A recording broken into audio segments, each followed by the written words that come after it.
Assalamu alaikum class, and welcome to another session of your World Civilizations class.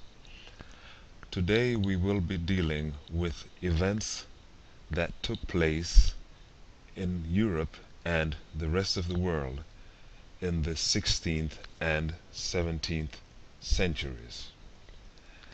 This preview will be presented in three parts. The first part will deal with the transformation that took place in the 16th century. The second part will deal with the explorations and the origins of the slave trade, and the third part with the Protestant Reformation. Let us begin with the events that took place at the end of the 15th century and the beginning of the 16th century. You might notice that I have written the word discovery in inverted commas because this was considered the major event that took place at the end of the 15th century. I would say this event, this quote unquote discovery of a new world, could be compared to something like someone today going to the moon or maybe Mars and establishing a colony there. Let us begin by asking you, I really recommend that if you haven't done so yet, as we asked you to do earlier, I really suggest that you watch this excerpt from the video The Spice Trail before you continue listening to the rest of this preview. So you might want to pause, watch the video, and then continue. Now let us continue with this preview. Again, we're dealing with the quote unquote discovery of a new world. The year 1492 was a memorable year. It stood out in the annals of history. One of the main events that took place, which at the beginning of that year, in January to be precise, was the fall of the Muslim kingdom of Granada, or Gornatha as it is called in Arabic. Now, the Muslims had been in Spain for 800 years approximately, and the last bastion, the last fort to fall or to be conquered by the Christian monarchs was Granada.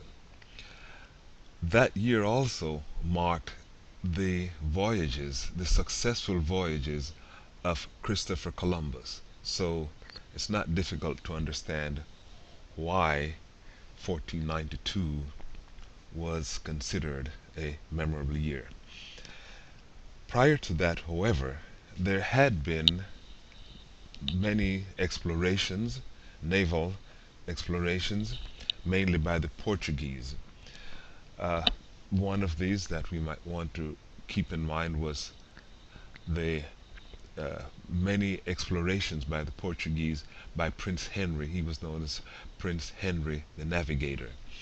At that time, if you might recall, if you have already watched the video I suggested, you will understand that the Europeans had been in search of spices, and they were looking for a route to India for these spices that were much needed for medicinal and for cooking purposes, but mainly for medicinal purposes in Europe.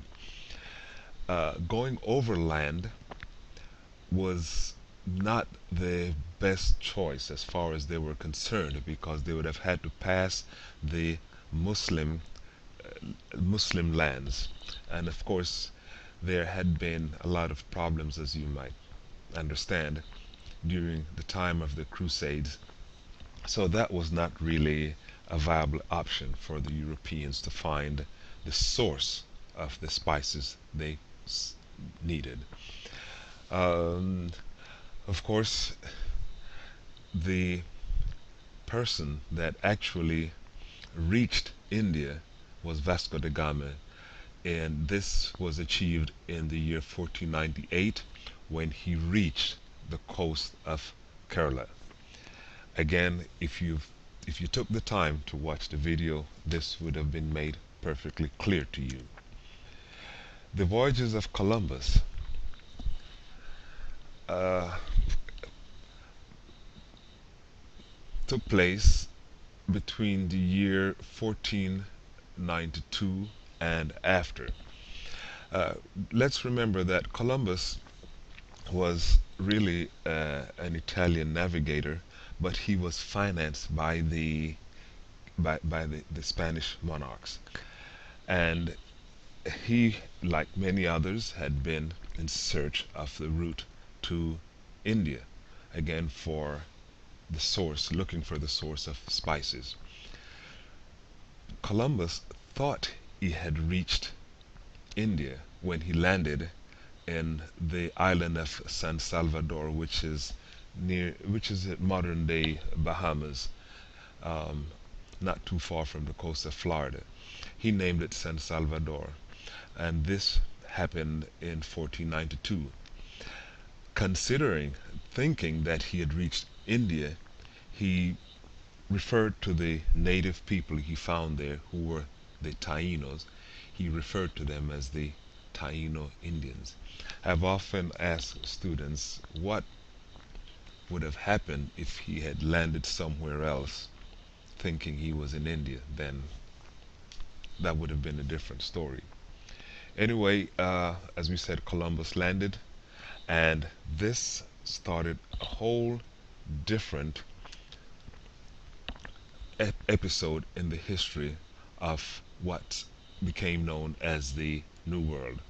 There are other voyages that followed, namely one by Amerigo Vespucci, after whom the continent is named.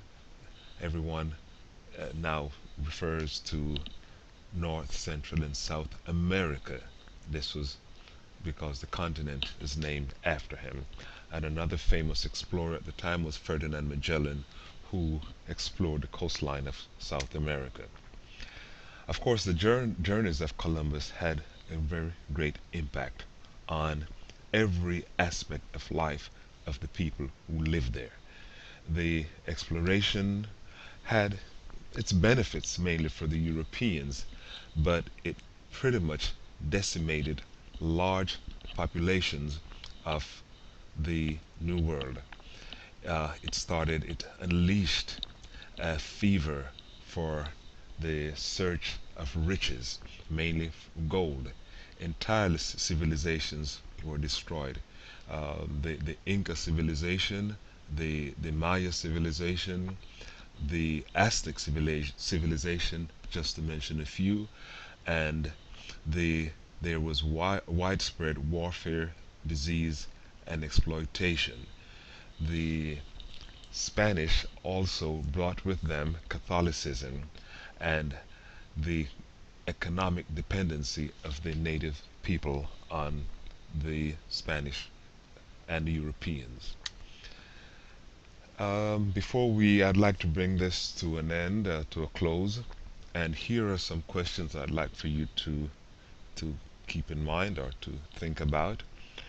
And I will ask each group of the class to discuss these and present your ideas to the class.